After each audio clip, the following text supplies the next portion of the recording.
Naveen Yadav rowdy shooter అని ఏదో పేపర్లో నమస్తే తెలంగాణ పేపర్లో వచ్చింది రాసింది. నా మీద ఏమైనా రౌడీ షీట్ ఉందా, నా మీద ఏమైనా కేసులు ఉన్నాయా? వాళ్ళు పెట్టిన ఫాల్స్ కేసెస్ అన్ని కూడా కోర్టులో జరుగుతున్నాయి.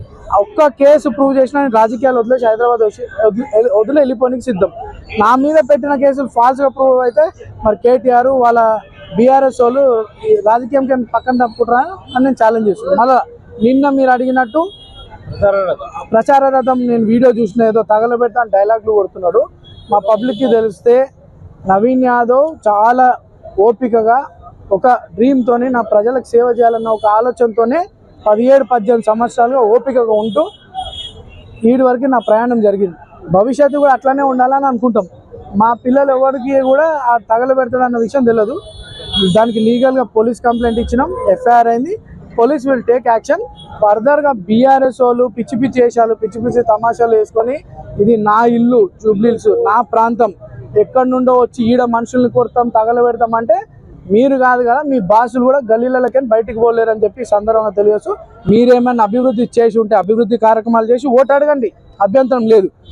అనవసరంగా పర్సనల్గా టార్గెట్ చేసి వ్యక్తులను టార్గెట్ చేసే ఉద్దేశంతో నీటికి వస్తే మాత్రం ఎవరు కూడా మీ ఇల్లు కూడా మీ గల్లీలు దాటారు, మీ ఇల్లు చూడరు. బీఆర్ఎస్ పార్టీ అమ్మని వచ్చి చూపిమారండి. ఏం అభివృద్ధి అయింది, ఏం అభివృద్ధి అయింది? అభివృద్ధి అయింది అంటే రోజు ఒక 4 మీద కేసులు అయ్యి అభివృద్ధి. ఇగో ఇక్కడ ఉన్నాడు సుందరు, వాళ్ళ ఎస్సీ మాజీ కార్పొరేటర్ ఎస్సీ ఎస్టీ కేసులు పెట్టిర్రు. చాలా అండి, ఒక్కటి కాదు, ఒక 500-600 మంది జీవితాలు పాడేసే పనిలో గత బీఆర్ఎస్ ప్రభుత్వం ఉండే. తొందరలో బీఆర్ఎస్ బాధితులది ప్రోగ్రామ్ చేయబోతున్నాం. ఒక్కొక్కరుగా జాయిన్ అయ్యి ఒక్కొక్కరు బాధ ముందు చెప్తారు, అప్పుడు మీరు చూస్తారు ఎవరు. అందరు జూబ్లీహిల్స్ ఓటర్లేనా? అయితే మీకు డేంజర్ సుమో. మీకు ఒక ముచ్చట చెప్పాలి నేను. రేపు ఏం చేస్తారంటే కాంగ్రెస్ వాళ్ళు ఒకటే నమ్ముకున్నారు. ఇక వాళ్ళకి అర్థమైంది మార్కెట్లో గిరాకీ లేదు, పచార లేదు, నమ్మేటోడు ఎవడు కనబడతలేడు. ఇక్కడ వాళ్ళ కొద్ది ఎమ్మెల్యేలే నమ్మతలేరు, ఇక ఇంకెవడు నమ్మాలి బయట. అందుకే ఏం చేస్తారు ఎరికే నాకెరికి ఇక దిగుతారిగా బెదిరిస్తుడు మొదలు చూస్తురు కదా అని. నేను బెదిరిస్తుండు క్యాండిడేట్, ఇది నా అడ్డా, ఇడెవరని అట్లా ఇట్లా చేస్తా ఇజ్జేస్తా అజ్జేస్తా అని బెదిరిస్తుడు. మరి ఇటువంటి వాళ్ళు గెలిస్తే పొరపాటున గెలిస్తే ఇడ్లీ బండోళ్ళు చిన్న చిన్న వ్యాపారాలు చేసుకుంటోళ్ళు వాళ్ళ దగ్గరికి మోపు గారిగా రౌడీలు వచ్చి హఫ్తా ఇస్తావా లేదా అని చెప్పి మళ్ళా బతకనిస్తారా? ఆలోచన చేయండి. లాస్ట్కు వాళ్ళు ఏమనుకుంటారు ఎరికేనా? దింపుడు గల్లం ఆశ అంటారు చూడు. దింపుడు గల్లం ఆశ ఏం పెట్టుకున్నారు వాళ్ళంటే ఒక్కటే పెట్టుకున్నారు, ఆఖరికి పైసలు కొట్టి గెలవాలి అనుకుంటారు. మీకు నేను ఒక మంచి ముచ్చట చెప్తా. వస్తారు, వరుసలు కలుపుతారు, అక్క అంటారు, చెల్లె అంటారు, అన్న తమ్మి బామ్మర్ది అల్లుడు, లేని వరుసలన్నీ కొత్త సుట్రికాలన్నీ ఉడతాయి. ఇప్పుడు వస్తారు, ఇంటింటికి వస్తారు బస్తీ నాయకులు కాంగ్రెస్ వాళ్ళు వచ్చి మెల్లగా చేతిలో పైసలు పెడతారు. అవ్వ ఈ 2000 తీసుకో, నాకు మాత్రం ఓటేయి అని చేతిలో పైసలు పెడతారు. మీరు ఒక్కటే పని చేయాలి. వాళ్ళు హుషారుగాళ్ళు, సరే బిడ్డ అని మీరు అంటారు, కానీ వాళ్ళు హుషారుగాళ్ళు మనకంటే ఎక్కువ లంగలాలు. వాళ్ళు ఏం చేస్తారు? ప్రమాణం చెయ్యి అంటారు. ఆడ దేవుని పాఠమో లేకపోతే మీ కుటుంబ సభ్యుల మీదో నువ్వు ప్రమాణం తిను అంటారు. మీరేం చేయాలి ఎరికేనా? ఇట్లా చేయి చాపాలి, ప్రమాణం చేయమంటే తీసుకోవాలి పైసలు, బరాబరు లంగ పైసలు అవన్నీ తీసుకోవాలి. తీసుకొని చేయి చాపి కళ్ళు మూసుకొని తుప్పాలు అనుకోవాలి. లోపల బయటికి పడేయమనమంటే అది అనాలి. ఏం కాదు, దేవుడు కూడా మోసంతోనే చేయించమని చెప్పిండు. అర్థమైందా? మోసాన్ని మోసంతోనే చేయించాలి, ముళ్ళుతోనే తీయాలి. వాడు చేయొచ్చు రేవంత్ రెడ్డి మోసం, కానీ మనం చేయొద్దు అవన్నీ. వాడు చేయలే. ఏం చెప్పిండు? మీకు నెలకు 2,500 ఇస్తా అని చెప్పిండు. ఇచ్చిండా? మరి 24 నెలలకు 60,000 బాకీ ఉన్నాడా లేదా? ఇంకా కాంగ్రెస్ వాళ్ళని ఏం అడగాలి ఎరికైనా మీరు? వాడు 2,000 చేతిలో పెడితే అవు బిడ్డ మరి మిగతా 58,000 ఎప్పుడు ఇస్తావురా అని అడగాలి. అర్థమైందా? పెన్షన్దారులు ఉన్నారనుకో, వాళ్ళకు 48,000 బాకీ ఉన్నాడు 24 నెలలకు, నెలకు 2,000 చొప్పున. ముసలోళ్ళు అడగాలి, అవు బిడ్డ మరి మిగతా ఎప్పుడు ఇస్తావురా అని. అంటే వాళ్ళకే ఉన్నది తెలివి, మనకు లేదా? 100 రోజుల్లో అన్నీ చేస్తాను నరుకుమన్న దేవుడు నిన్ను. నీకేం తెలివనేది తెలియకపోయా? అధికారం కోసం నోరు ఎటుపడితే వారేసుకున్నావు, తులం బంగారం అన్నావు. మీ ఇంట్లో లగ్గమైంది అనుకో, కొడుకావు పని చేయి, తులం బంగారం పంపి నేను నీ కోటెత్త పోనేలా కొట్టాలి. అట్లయితే అప్పుడు దెబ్బకు దయ్యం దిగుతుంది. నేను మళ్ళీ మీకు చెప్తున్నా, ఇప్పుడు 4 లక్షల ఓట్లున్నాయి జూబ్లీహిల్స్లో. మొత్తం మీ దిక్కు 4 కోట్ల మంది ఓటర్లు మీ దిక్కే చూస్తుండ్రు. ఎందుకంటే మీ ఒక్క దెబ్బకు మొత్తం రాష్ట్రానికి న్యాయం జరుగుతుంది. మీరుగిన గట్టి గుద్దుతే, మీరుగిన గట్టిగా కాంగ్రెస్కు గుణపాఠం చెప్తే 4 కోట్ల మందికి లాభం అవుతుంది. ఏమవుతుంది దాంతో? ఇప్పుడు రేవంత్ రెడ్డికి బుద్ధి వస్తుంది.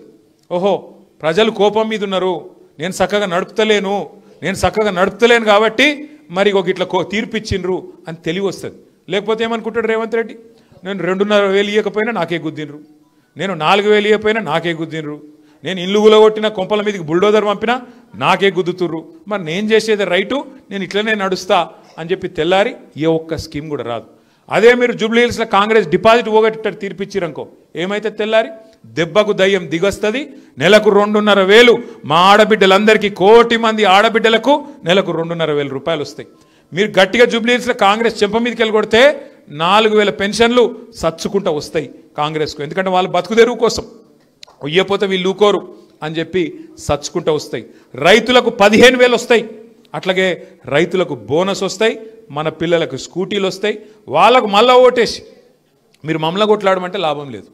ఇప్పుడు కత్తి వానికిచ్చి యుద్ధం మమ్మల్ని చేయమంటే మేమేడికలు చేయాలి?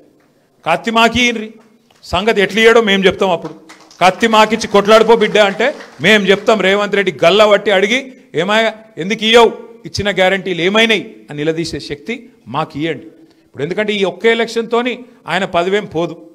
కేసీఆర్ గారు వెంటనే ముఖ్యమంత్రి కారు ఈ ఒక్క ఎలక్షన్తో ఇంకా 3 ఏళ్ళు ఇంతజారు చేయాలి.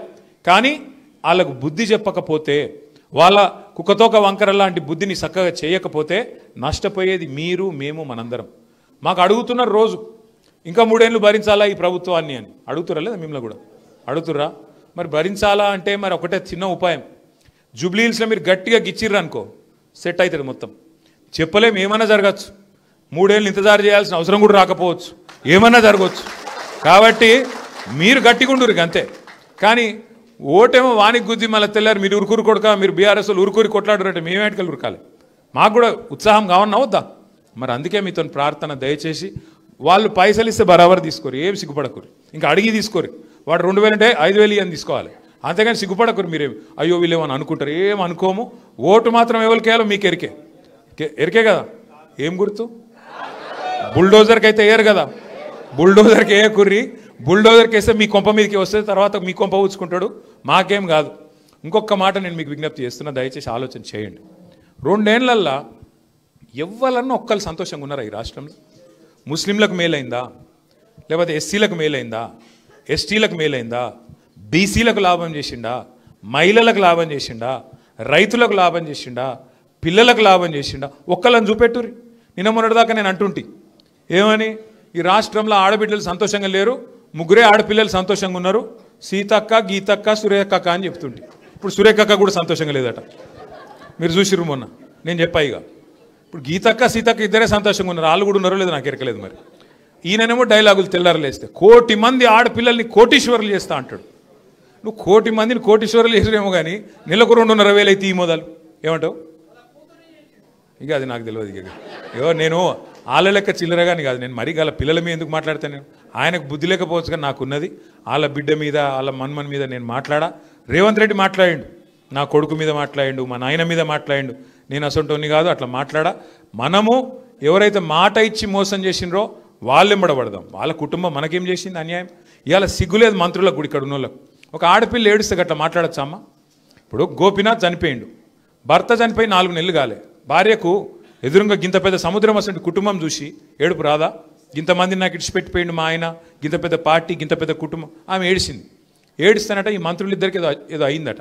నేను అడుగుతున్నా, ఇవాళ కాంగ్రెస్ వాళ్ళ ఇళ్ళలో వాళ్ళు చచ్చిపోతే వాళ్ళ ఇంట్లో ఏడవరా? మరి ఇట్లా మాట్లాడొచ్చునా? అందుకే నేను అంటున్నా, ఆడపిల్లలు మరి మీరు ఆలోచన చేయాలి. మహిళా రిజర్వేషన్ వస్తుందట, మహిళా రిజర్వేషన్ వస్తుందట, 300 సీట్లు వస్తాయట. మరి అది ఎప్పుడు వస్తుందో కానీ కేసీఆర్ గారు ఇప్పుడే ఒక మహిళా అభ్యర్థిని ఇచ్చిండు. మీరు మహిళలు అయితే గట్టిగా ఉన్నారు, గట్టిగా గుద్దును.